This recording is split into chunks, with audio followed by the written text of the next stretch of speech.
Hi guys, welcome back to my YouTube channel. ඉතින් ඔන්න ඔයාලට ගොඩක් දවසකින් වීඩියෝ එකක් අරගෙන ඉන්න බැරි වුණා. ඉතින් මම හදන කාබනික පොහොර එක ගැන වීඩියෝ එකක් ගේන්න කියලා ගොඩක් අය මට කරදර කරනවා. ඉතින් මම මේ වීඩියෝ එක රෙකෝඩ් කරලා ගොඩක් දවසක් වුණා. නමුත් මට මේක එඩිට් කරගන්නවත් වොයිස් ඕවර් කරගන්නවත් ටයිම් එකක් තිබුණේ නැහැ. ඇත්තටම සති දෙකකට වැඩි කාලයක් වගේ මම ගොඩක් බිසි වෙලා හිටියා. මොකද අපේ දෝණි ශිෂ්‍යත්ව පාසලේ ඉස්කෝලේ මාරු කරන වැඩ කටයුතු තිබුණා. ඉතින් ඒ කටයුතුත් එක්ක මම ගොඩාක් බිසි වුණ නිසා මගේ වීඩියෝ වැඩත් පොඩක් අතපසු වෙලා ගියා. ඉතින් ඔන්න අද මම අරගෙන ආවා ඔයාලට මේ වීඩියෝ එක. ඉතින් ඔන්න බිම්මල් වගාමලු නැති කෙනෙකුට උනත් මේක මේ පාවිච්චි කරලා සුපිරි වර්මි කම්පෝස්ට් එකක් හදා ගන්න පුළුවන්. ඉතින් ඔයාලට ගෙවත්තේ තියෙන දෙයක් පාවිච්චි කරගෙන මේ වැඩේ කරගන්න පුළුවන්. ඉතින් මේ තියෙන්නේ මම හදන මගේ කාබනික පොහොරකින් මම කරගෙන යන මගේ පුංචි ගෙවතු වගාව. ඉතින් 100%ක්ම මම පාවිච්චි කරන්නේ මෙතන මගේ කාබනික පොහොර එක විතරයි. ඉතින් මේ තියෙන්නේ මගේ දවල්ත් එක්කම හදපු රාබු පාත්තිය.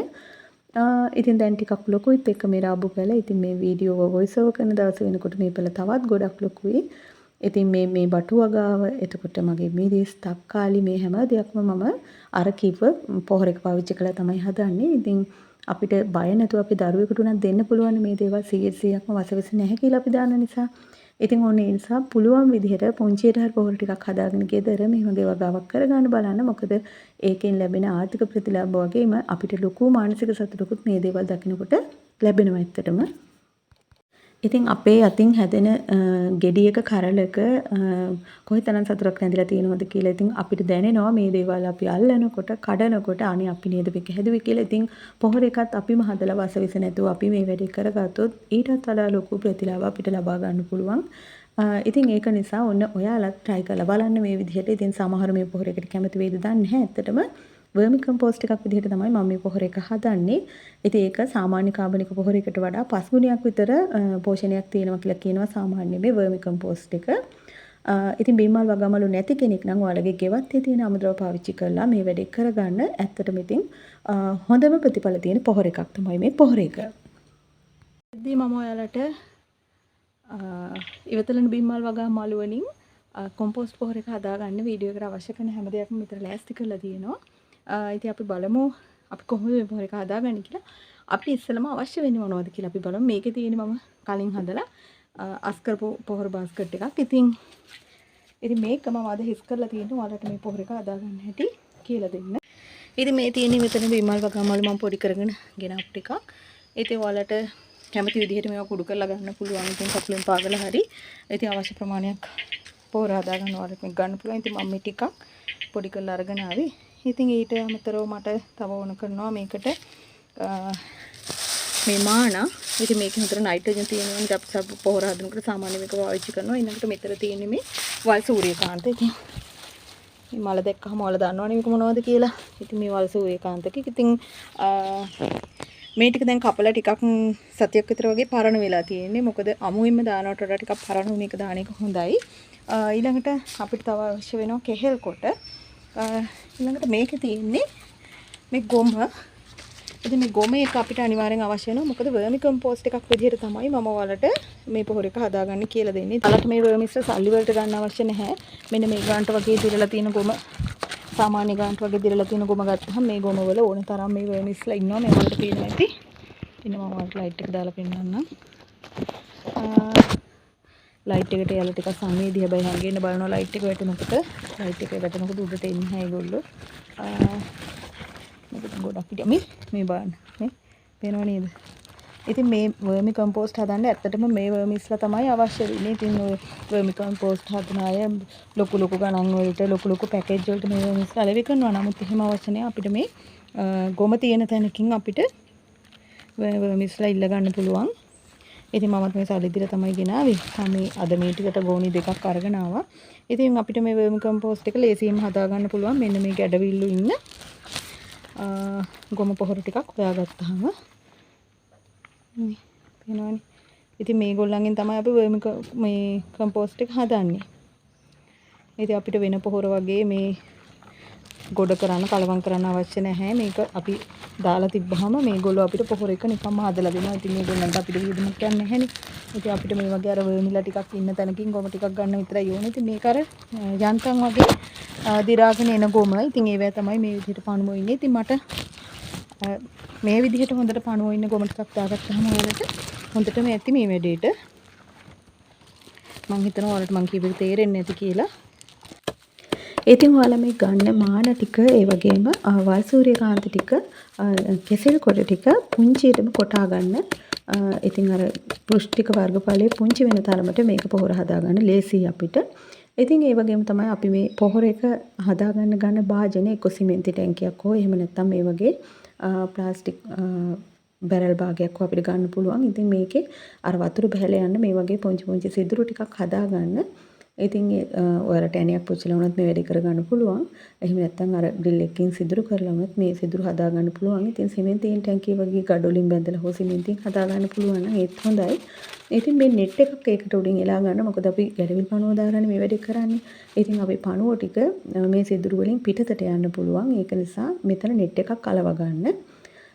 ඉතින් ඊට පස්සේ අපිට මේ කොළ රොඩු තට්ටුවක් එහෙමත් නැත්නම් කෙසෙල් කොළ තට්ටුවක් එලා ගන්න පුළුවන්. ඊට පස්සේ මම මේ බිම්මල් වගාමලු කුඩු කරගත්ත තට්ටුවක් තමයි දාගත්තේ. ඊට පස්සේ මේ කෙහෙල් කඳන් කපණේව තමයි තට්ටුවක් දාගන්නේ. ඉතින් මට අද ගොඩක් කෙසෙල් පුතු දාන්න විදිහක් නැහැ. මේ කඳන් දෙක ගෙන තියලා තිබ්බට මෙතන අද මට කපා ගන්න ලේබර් කෙනෙක් නැහැ. ඉතින් වෙනදට මම යාළුවව කපලා තමයි මේවා දාන්නේ. ඉතින් වෙනදට පොහොර දානකොට මම යාළුවව තමයි ධම්මන්නේ. ඉතින් අද වීඩියෝ කරන්න හදිසි නිසා බඩු ටික ගෙනල්ලා තියෙන නිසා මම මේ වීඩියෝ එක කරනවා. ඉතින් අද මට උදව්වට කෙනෙක් නැහැ මෙතන. ඒ නිසා මම තමයි තනියෙන් මේ වැඩේ කරන්නේ. ඉතින් ඒක නිසා මට වීඩියෝ කරන ගමන් කෙහෙල් කොටත් කපන්න විදියක් නැහැ. ඉතින් කෙහෙල් කිරිත් ගෑවෙනවනේ හැමතැනම.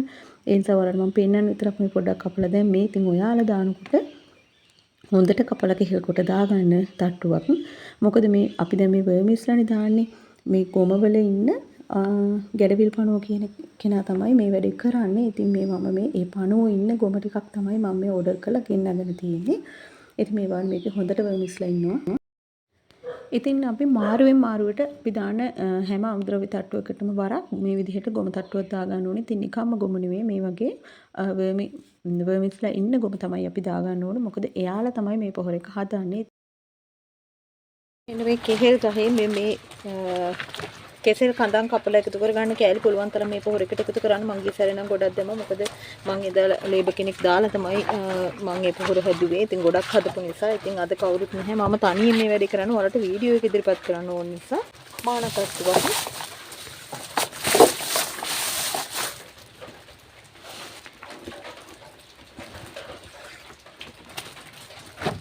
ඉතින් මම මේ දාන්නේ තනිකර හොඳට මේ පොහොර මේ පොහොර නෙවෙයි මේ වර්මිස්ලා ඉන්න ගොම වලින් තමයි දාන්නේ. එතකොට තමයි මේ පොහොර එක අපිට ලේසියෙන් හදා ගන්න පුළුවන් වෙන්නේ. ඉතින් සමහරක් කෙනෙක් අකමැති වෙන්න පුළුවන් ඉතින් මේ ගොම වගේ දේවල් අතපත ගන්න. ඉතින් අවුලක් නැහැ. මාස් එකක් දාගෙන මේ වගේ ග්ලව්ස් දෙකක් දාගෙන ඉතින් මේවර කරගන්න. අකමැති කෙනෙකුට ඉතින් නොහදා ඉන්නත් පුළුවන්. කවුරුත් බල කරන්නේ නැහැ නේ දැන් මේ වැඩේ කරන්න කියලා.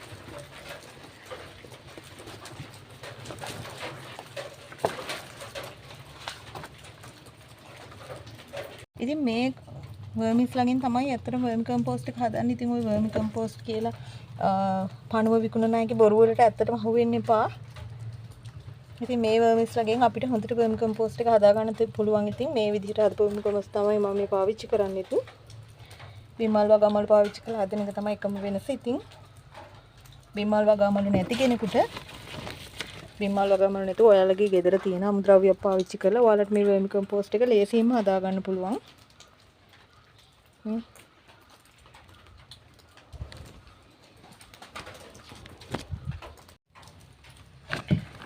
ඉතින් මේ විදිහේ පණුව ටිකක් ඉන්න මේ ගොම ටිකක් හොයාගත්තාම ඔයාලට ලේසියෙන්ම හදා ගන්න පුළුවන් මේ පොහොර එක.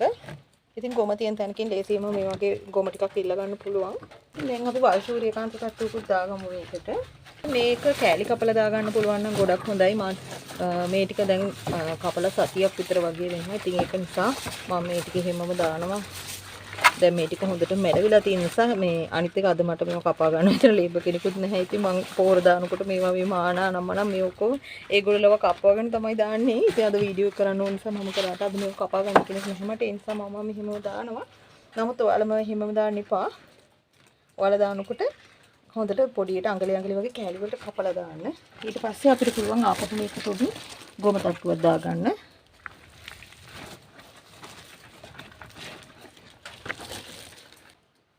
ඉතින් ඉතින් මේ බාන මේ ගොම වල කොච්චර පණුව ඉන්නවද කියලා. ඉතින් ඔය වර්මි කම්පෝස්ට් හදන්න කියලා වර්මිස්ලා හොය දඟලන්නේ කට්ටිය. ඉතින් මේ වර්මිලාව තමයි ඔය හොයන්නේ. ඉතින් ඇත්තටම අපහසුයක් නැතුව ඔයාලට වර්මිස්ලා හොයාගන්න පුළුවන් මේ වගේ සතියක් එකමාරක් වගේ පාලන වෙච්ච ගොම ටිකක් ගොම තියෙන තැනකින් හොයාගත්තා නම්. ඉතින් මම හිතනවා වර්මි කම්පෝස්ට් ගැන උනන්දු වෙන අයට වර්මිස්ලා හොයාගන්නේ කොහොමද කියන ප්‍රශ්නෙටත් මේ වීඩියෝ එකකින් උත්තර ලැබෙන්නේ නැති කියලා. මොකද බිම්මල් වගාමලු වලින් පොහොර හදන්න ලෑස්ති වෙන අයට විතරක් නෙවෙයි වර්මි කම්පෝස්ට් ඒ කියන්නේ කළු රත්තරන් හදන්න උනන්දු වෙන ඕනම කෙනෙකුට මේ අවශ්‍ය පණුව හොයාගන්නේ කොහොමද කියන කාරණාවට හොඳ උත්තරයක් ලැබුණා කියලා මම හිතනවා. ඉතින් මම බොරුවක් නෙමෙයි කියන්නේ කියලා පැහැදිලි වෙනවා ඇති ඔයාලට මේ පණුව දැක්කහම මේ බලන්න.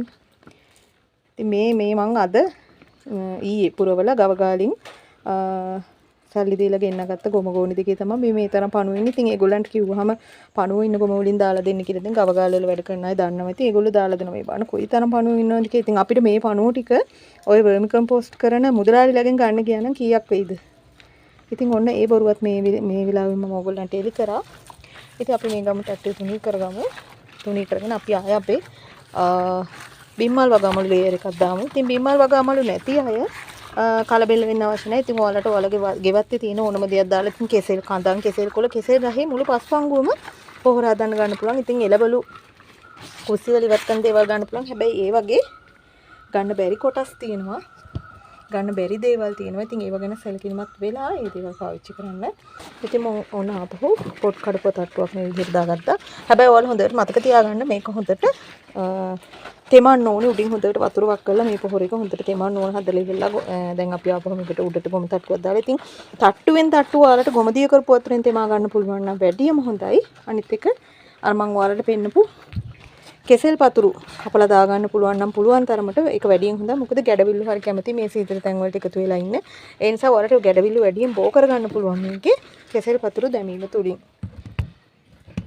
අපි ආයෙත් මේකට ගොම තට්ටුවක් දාගමු උඩින්. ඉතින් මේ එක බැරල් භාගයකට ඉතින් මේ අර අපි සාමාන්‍ය 2500ක් එහෙම දීලා ගන්න බැරල් එකක් දෙකට කපපු භාගයක් තමයි මෙතන තියෙන්නේ. ඉතින් මේකට සාමාන්‍යයෙන් මට මේ 25 උරේකට ගෙනාපු ගොම ටික සෑහුණා මේක පුරව ගන්න. ඉතින් ග්ලව්ස් එකත් ඉරුණා.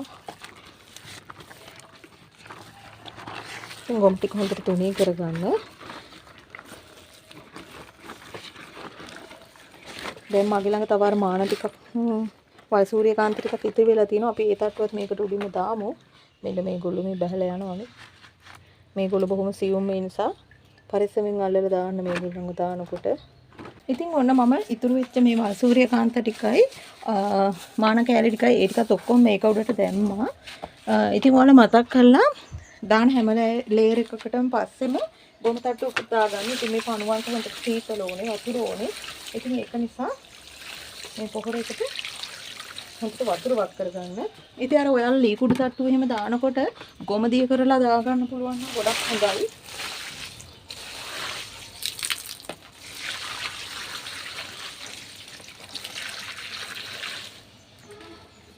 මෙහෙම දාලා ඉතින් මේ පොහොර එක හැදෙනකොට ඔයාලා මේකේ තෙතමනේ බලලා මෙහෙම අර පස්සේ කල්ලලා බලලා තෙතමනේ අර ගොම මේ මර දැනට තියෙනවා. දැන් අමු ගොමනේ තියෙන්නේ. දැන් අපි වතුරත් වක් කරානේ. එතකොට ඉතින් දැනට මේකේ අපි කොච්චරවත් බල ඕනට වඩා වතුර වක් කරන්න අවශ්‍ය නැහැ. සාමාන්‍යයෙන් වතුර මදි කියලා කියන්න පුළුවන්. අර මෙහෙම ගොම ටික මේ එකට එකතු කරනකොට එකතු කරගන්න අමාරුයි වගේ නම් දැන් අපිට අල්ලපුවාම දැනනවා නිකන් අක්කල වගේ ගානට අල්ලපුවාම තෙතමනේ තියෙනවා නම් ඒ ඇත්ති. ඉතින් ඒ ගාන මදි නම් විසිරිලා වගේ යනවා නම් තව වතුර දා ගන්න. ඉතින් දැන් මේ තියෙන්නේ මගේ හදලා මෙතන තියෙන්නේ මගේ මේ හදලා ඉවර වුණු පොහොර එකක්. ඔයාලට පේනවා ඇති. ඉතින් මේ හදලා ඉවර වුණු පොහොර එකක් මෙතන තියෙන. ඉතින් දැන් මේවා වියලි ස්වභාවයෙන්නේ තියෙන්නේ. ඔයාලට පේනවා. දැන් සාමාන්‍යයෙන් දැන් මේ පොහොර එකත් මාසයක් දෙකක් යනකොට මේ තත්ත්වයටපත් වෙනවා. මෙන්න මේ වගේ හොඳට කළු පාටට තේ කුඩු වගේ මේ තත්ත්වයටපත් වෙනවා. තව මාසයක් දෙකක් යනකොට මේක. ඉතින් අපිට කිසිම දෙයක් කරන්න නැහැ. වහලා තියන්න විතරයි තියෙන්නේ. තෙතමනේ අඩු වෙනවා විතරක් පොඩ්ඩක් බලලා. ඔයාලා උඩින් ටිකක් වතුර වක් කරගන්න. තව දෙයක් කියන්න ඕන. දැන් අපි මේ බැරල් එක මේ සිදුරු කරලානේ තියෙන්නේ. එතකොට ඒ සිදුරු වලින් මේ ගැඩවිල් දියරේ කියන එක සතියක් දෙකක් යනකොට එන්න පටන් ගන්නවා. ඉතින් ඒකත් අපිට කෘමි විකාශකයක් විදිහටත් තනුක කරලා අරගෙන පොහොරක් විදිහටත් පාවිච්චි කරන්න පුළුවන්. ඉතින් ඒක එකතු කරගන්න ඔයාලා මොකක් හරි භාජනයක් ඒ සිදුරු කරලා තියෙන තැනට තියාගන්න අවශ්‍ය වෙනවා. ඉතින් මෙන්න මේ වගේ පොඩි බාස්කට් එකක් හරි පොඩි හැලියක් හරි මොකක් හරි ඒ සිදුරු තියලා තියෙන තැනට තියන්න. ඉතින් පෙරලා යනවා. ඒ වගේ අර ගැඩවිල් පොහොරේක හැදෙනකොටත් ඒ පොහොරේකින් අර යන ඉස්ම එක මේ විදිහට මේ පේනවනේ දෙක නිකන් රතු පාටට යන්නේ අර ගොම දිය වෙලා යනකොට මේ ඊළඟට ගැඩවිල් ශ්ලේෂ්මලේ දිය වෙලා යනකොට මේක රතු පාටට වගේ තමයි යන්නේ. ඉතින් මම අර කලින් මේකේ ගැඩවිල් පොහොර දාලා තිබුණානේ. ඉතින් ඒක නිසා තමයි ඔය රතු පාටට වගේ යන්නේ. ඉතින් ඔයාලා මේ වතුර වැටෙන තැන බලලා එතනින් වාජනයක් තියලා මේ දියරක එකතු කරගන්න. ඉතින් දැන් මම ඒ දාපු ටික ඔක්කොම ගලාගෙන ගියා බිම දිගේ. ඉතින් ගැඩවිල් පොහොර දැම්ම එන්න පටන් ගන්න නැහැ. පොහොර එක හැදෙන්න පටන් ගන්නකොට තමයි ඒක එන්න පටන් ගන්නෙ. ඉතින් එහෙනම් ඔන්න හැමෝම කරදර කරන නිසා පොහොර කාදන හැටි කියලා දෙන්න කියලා ඔන්න මම අද කියලා දුන්නා. ඉතින් බිම්මල් වගාමලු හදන හැටි විතරක් නෙවෙයි. ඉතින් ගැඩවිල් පොහොර හදන්න, ඒ කියන්නේ වර්මි කම්පෝස්ට් හදන්න උනන්දුවෙන් ඉන්න ඕනම කෙනෙකුට ලේසියෙන්ම ගෙදෙද්දි ගැඩවිල් පොහොර හදා ගන්න පුළුවන්. ඉතින් ගැටලුවක් මොනවද තියෙනවා නම් කමෙන්ට් කරන්න. ඉතින් අර වර්මි කම්පෝස්ට් කාරින්ගේ බොරු වලට අහු වෙලා සල්ලි දීලා වර්මිස් ගන්න යන්න එපා. ඉතින් ගොම තියෙන තැනකින් ගොම ටිකක් ගෙනලා වැඩේ කරගන්න. දැන් මම පෙන්නුවානේ මේ පණුව ඉන්නවා කියලා. දැන් අපි මේ විදිහට පොහොර එක හැදුවත් පස්සේ මෙන්න මේ වගේ අර සිදුරු තියෙන, ඒ කියන්නේ මේ වගේ අර පණුවන්ට හුස්ම ගන්න පුළුවන් මොකක් හරි දෙයකින් මේක වහලා දාන්න. එක්ක රෙද්දකින් හරි එහෙම නැත්නම් මේ වගේ මේ පොහොර උරියක් මේක නම් ඉතින් ඒ වගේ දෙයකින් මේක වහන්න. මොකද පණුවන්ට ප්‍රශ්නේ කරන්නත් පුළුවන් විදිහට මේ වගේ එකකින් වහලා දාන්න. නැත්නම් ඉතින් මේක වැහුවොත් අර තැම්බෙන්න වගේ බලනවා. රස්නි වැඩි වෙන. ඉතින් රස්නි වැඩි වුණොත් මේ පණුව එළියට එනවා. ඉතින් ඒ නිසා මම මේක තමයි කලිනුත් වහලා තිබ්බේ මේ වගේ ඒවා.